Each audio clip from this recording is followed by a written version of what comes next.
La clave, escucha.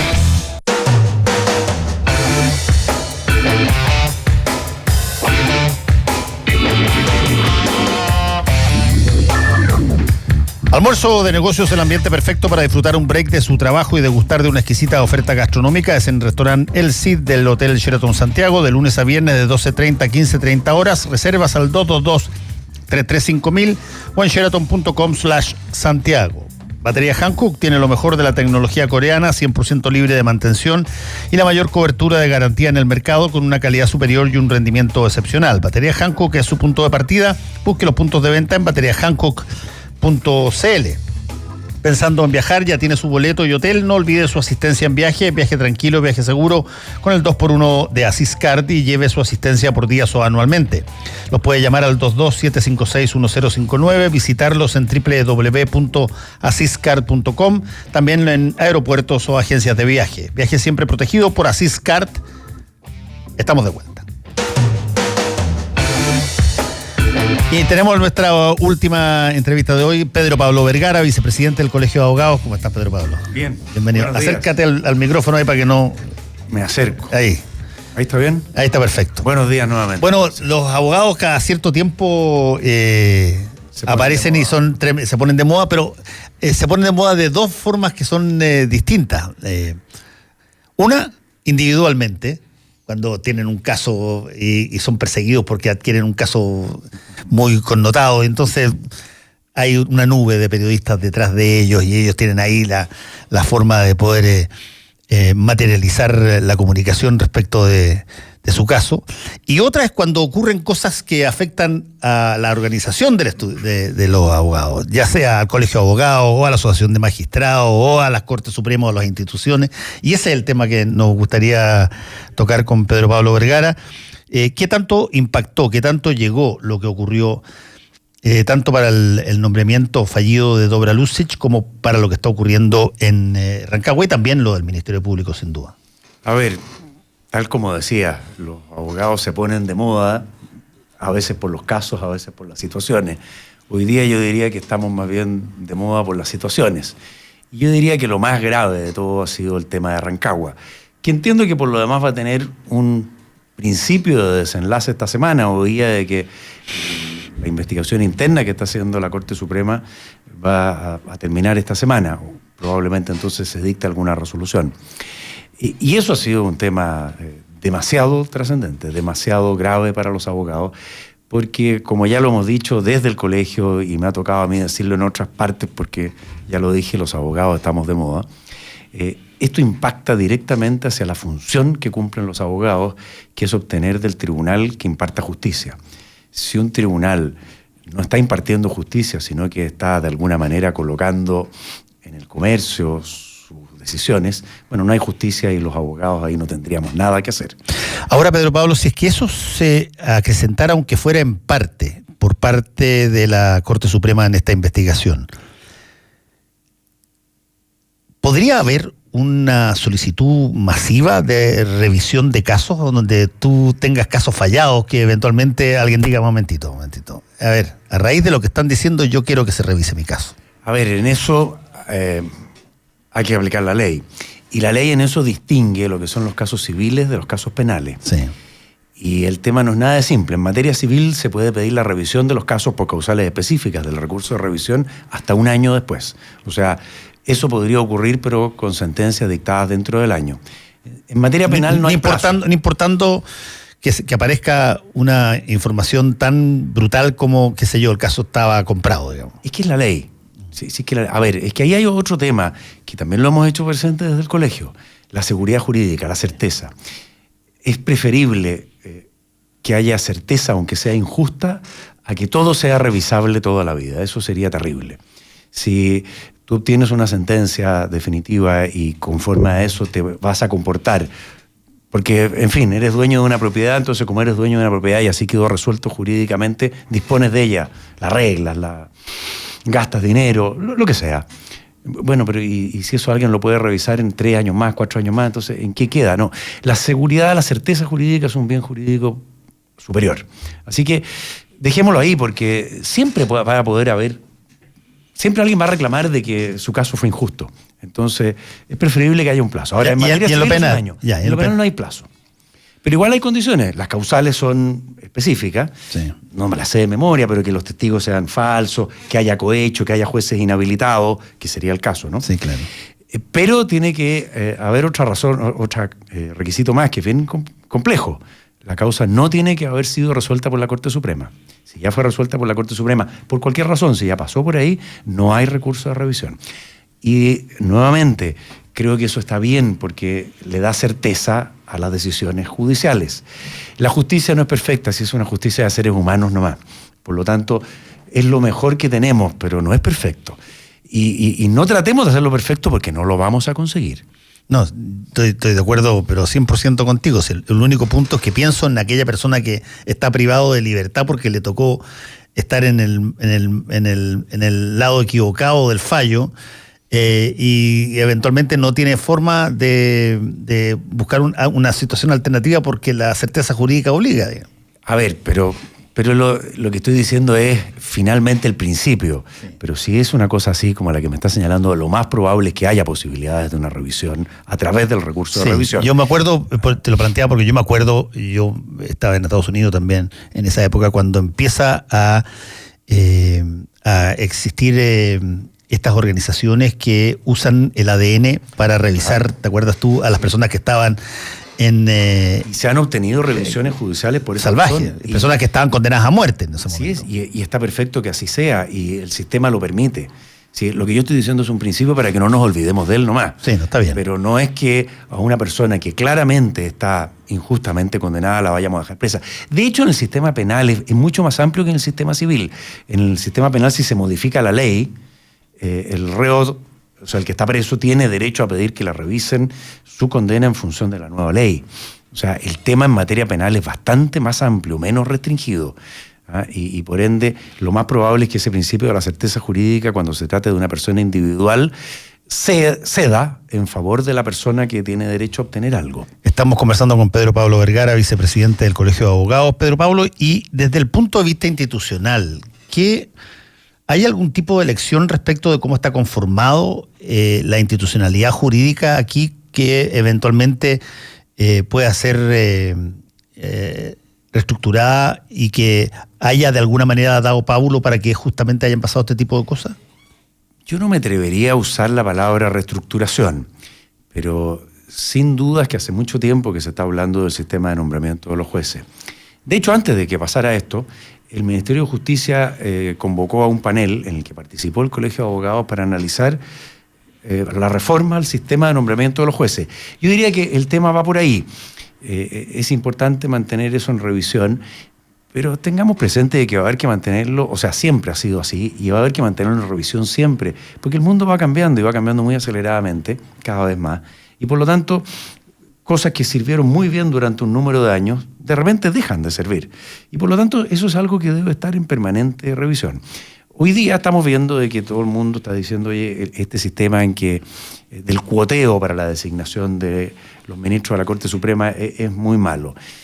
Yo también creo que no es bueno, pero creo que es muy bueno que los tres poderes del Estado intervengan en la designación de los jueces. Lo que pasa es que el ideal sería que a la hora de definir imperara un criterio más técnico, de conocimientos jurídicos, de calificaciones, que un criterio más bien político. Pero tampoco le pidamos peras al olmo, porque si vamos a pedirle que intervenga al poder político, no le podemos pedir que renuncie también a lo que es. No, sin duda.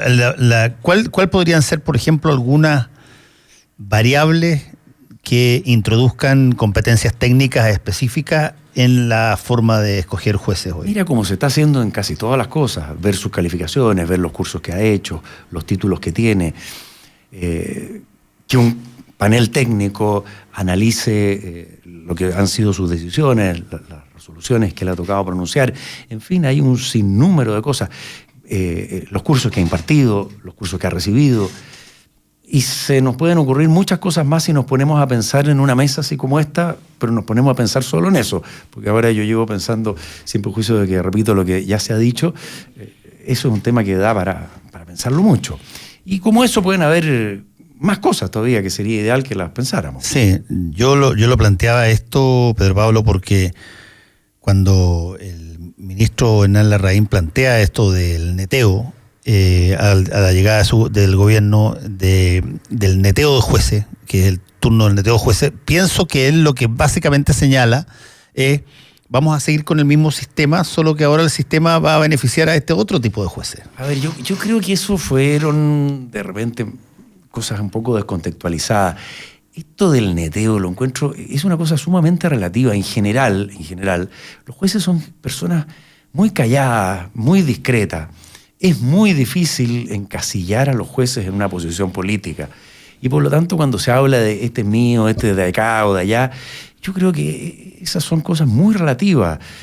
¿Hasta qué punto a un juez que lo han encasillado en una cierta posición realmente pertenece a ella, sea eso efectivo?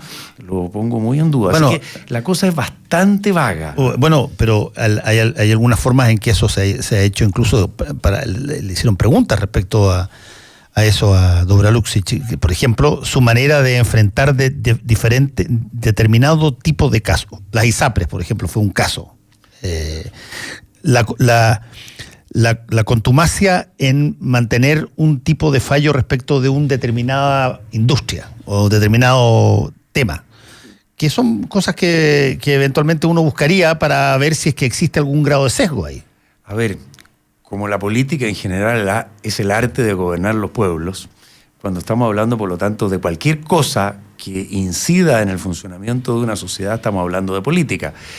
Pero decir que un juez, porque, por ejemplo, sea partidario de revisar a través del recurso de protección el alza de los planes que periódicamente algunas ISAPRES o todas, no tengo idea, le imponen a sus afiliados, en fin, encasillar a un juez en una postura política partidista, por eso yo veo que puede ser precisamente yo creo que partidista, lejos de estar partidista.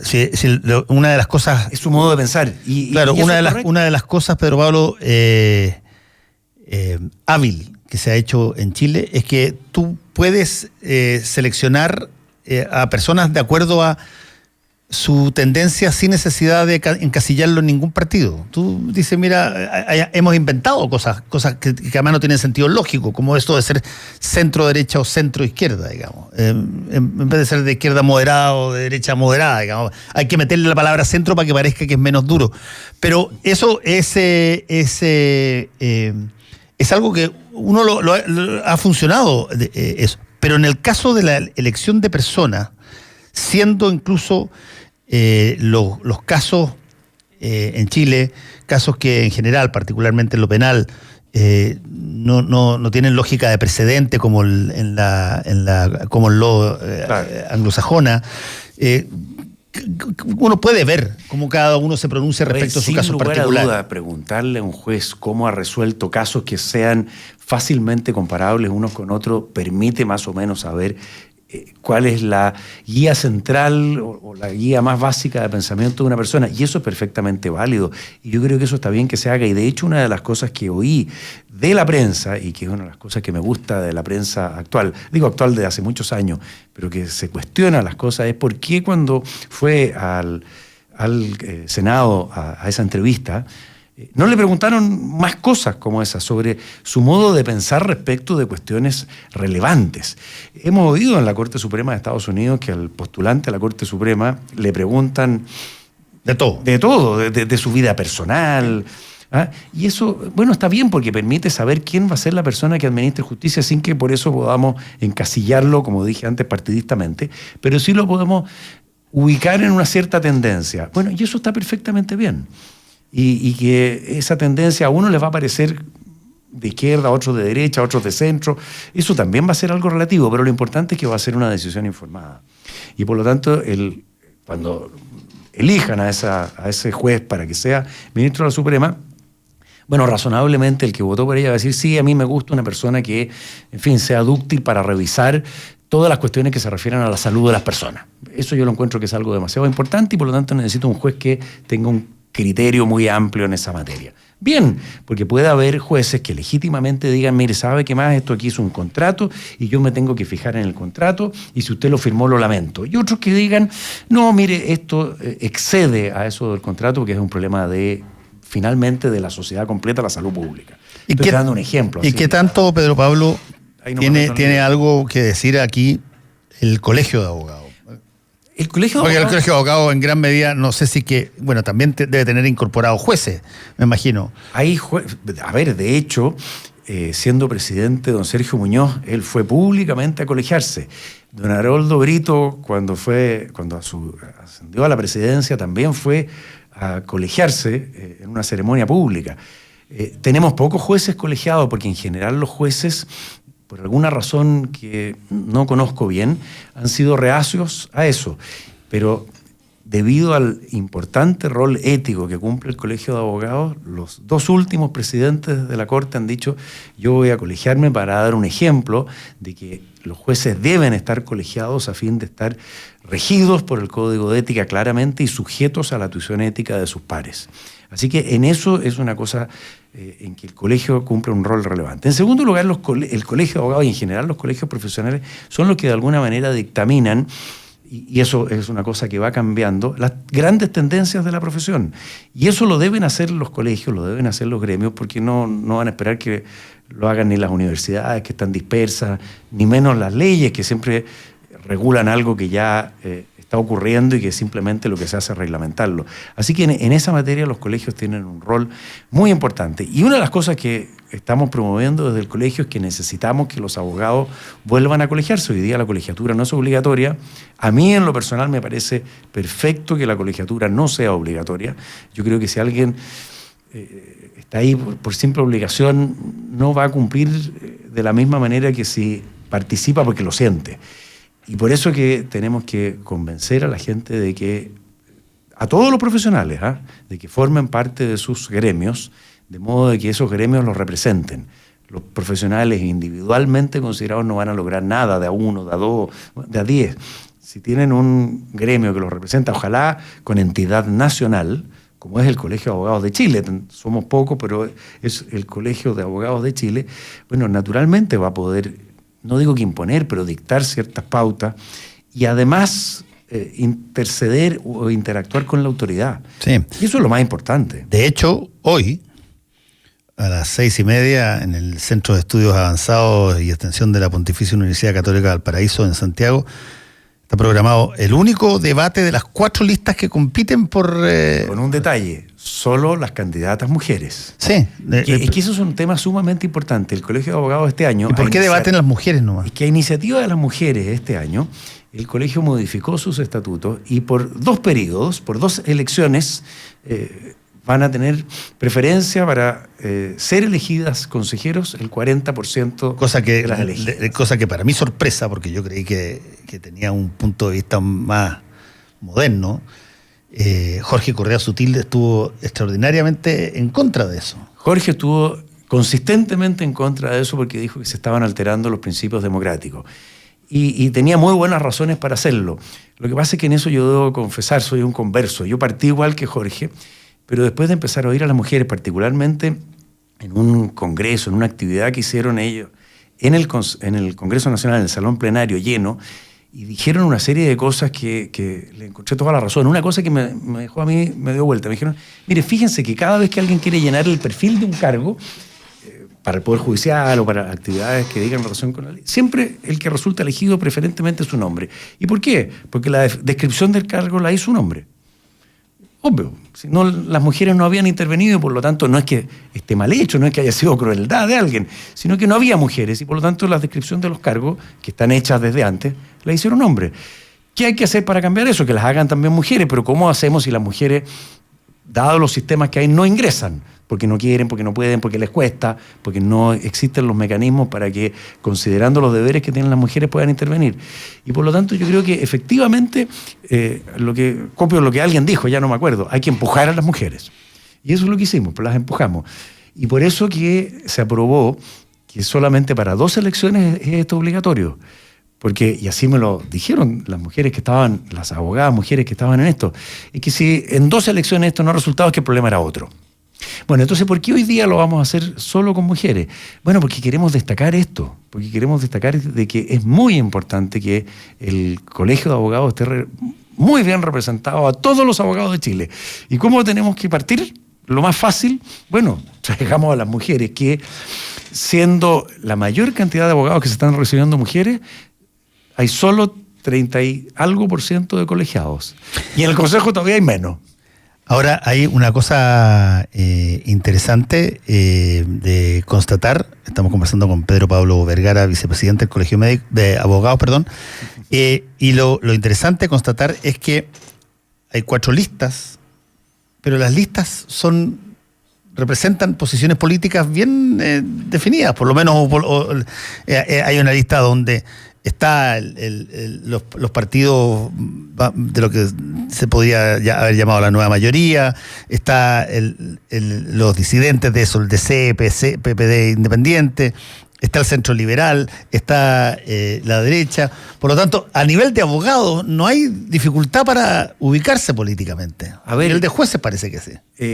Probablemente esa ha sido una de las razones por las cuales a los jueces les ha costado un poco más intervenir, porque no quieren ser encasillados políticamente. Si por eso te lo decía antes, esto de decir de que a un juez es de acá o de allá y por eso lo van a elegir, es sumamente difícil porque los jueces son, por esencia, personas tremendamente discretas. Además, tienen los jueces otra cosa que yo creo que les complica en el ejercicio del rol. Se juntan mucho entre ellos. Precisamente para no ver afectada su independencia, su imparcialidad, los jueces interactúan de repente poco, no digo que no lo hagan, pero poco con quienes no sean a su vez jueces, para que nadie los vaya a imputar de que están de alguna manera siendo influenciados por alguien, qué sé yo. Ahora, pero déjame hacerte una aclaración. Efectivamente, las listas, yo reconozco, tienen sesgos más o menos marcados desde el punto de vista político. Pero eso es nada más que para la elección y para esto de mostrarse, porque finalmente es lo que la política también es apasionante y es lo que llama también a la gente a votar. Si fuera una cosa 100% gremial, yo creo que atraería todavía menos gente. El hecho de ponerle un poco de pimienta política es bueno. Pero yo ya llevo en el Consejo 8 años y creo afirmar que nunca he visto que algo se resuelva con un criterio exclusivamente político. El Consejo del Colegio es tremendamente gremial y siempre ha primado resolver las cuestiones desde el punto de vista de las exigencias y de las necesidades de la profesión y no de las necesidades políticas o que digan relación con el gobierno que esté en el momento en el poder. ¿Y cuáles son las posiciones, por ejemplo, o las formas en que enfrenta el Colegio de Abogados, cosas que están ocurriendo y que pasan en otros países también, pero aquí entró muy fuerte? Por ejemplo, todo lo que está viéndose en el Ministerio Público, que los abogados penalistas están obligados a enfrentarse al Ministerio Público cuando tienen que defender causa. Sí, claro. Y por lo tanto lo que ocurre en el Ministerio Público no es baladí, no es un... No, el Colegio de Abogados en eso desde hace tiempo ha sido muy crítico de este rol excesivamente mediático de algunos fiscales, y debo decir algunos, porque si los fiscales son muchos, y los que se conoce públicamente son unas decenas, unos 20 y tantos, no sé. Sí. Y hay, no sé, no recuerdo en este momento cuántos fiscales Ahora, hay. yo son muy pocos los que... Yo reconozco, Pedro Pablo, que en todos los sistemas contradictorios al estilo gringo y parecido al nuestro, una de las cosas que aparece son los que ganan y los que son los capitos y los que no. O sea, van a aparecer siempre en ese sistema transparente, abierto y contradictorio, van a aparecer los que ganan causas por lado y lado y también los defensores que son como eso. Los pre-Mason del asunto van a estar todos ahí también. Sí, pero en general hay algunos que tienen más condiciones, digamos, para ponerse más en las luces que otros. Hay muchos que han obtenido triunfo en importantes causas y ellos mismos no las han promocionado. Pero el punto es el siguiente. Al colegio siempre le ha preocupado dos cosas. Uno es exceso de protagonismo, pero no por eso, sino que para obtener ese protagonismo, algunos de esos intervinientes en general lo han hecho renunciando a ciertas cuestiones importantes. Por ejemplo, para los fiscales les está prohibido esto que se llama la filtración de antecedentes. Si no es algo que lo hagan bajo un sistema reglamentado, lo que se puede comentar es muy poco. Todo lo que es secreto tiene que permanecer así, y esa obligación incluso también rige para los abogados. En la parte de la investigación que sea secreta tampoco pueden salir a divulgarla. En eso hemos sido tremendamente críticos y lo vamos a seguir siendo. ¿Sí?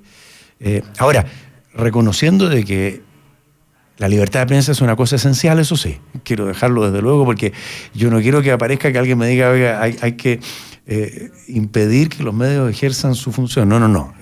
Uno se tiene que hacer responsable de lo que dijo. Ya lo dijo, pero tiene que poder decirlo.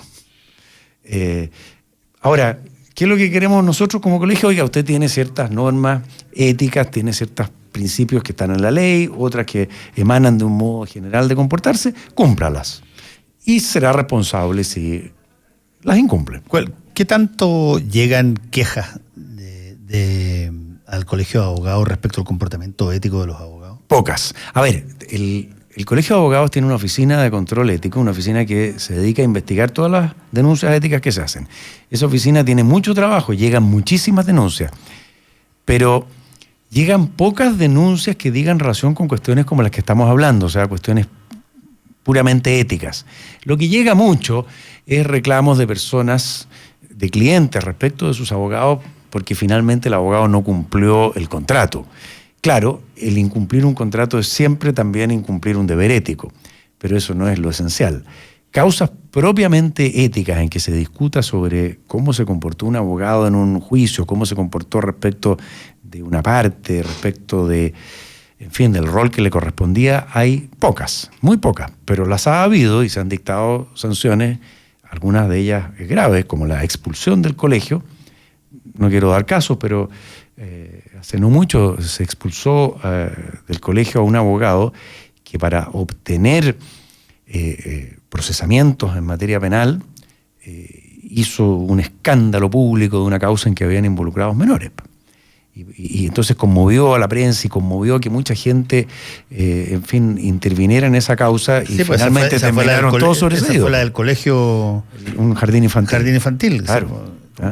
Y que terminaron absueltos todos, no había ningún mérito. Finalmente fue, en fin, una sobreexplotación probablemente de una circunstancia menor que creó una reacción histérica de mucha gente, porque claro, veían que sus hijos eventualmente habían sido víctimas de algún delito y finalmente, penalmente, se determinó que no había nada. Bueno, ¿por qué se sancionó a ese abogado? Porque había hecho abuso de los medios de prensa para conseguir finalmente esa suerte de reacción colectiva excesiva. Pedro Pablo Vergara, vicepresidente del Colegio de Abogados, muchas gracias por haber estado con nosotros hoy día. Encantado, muchas gracias.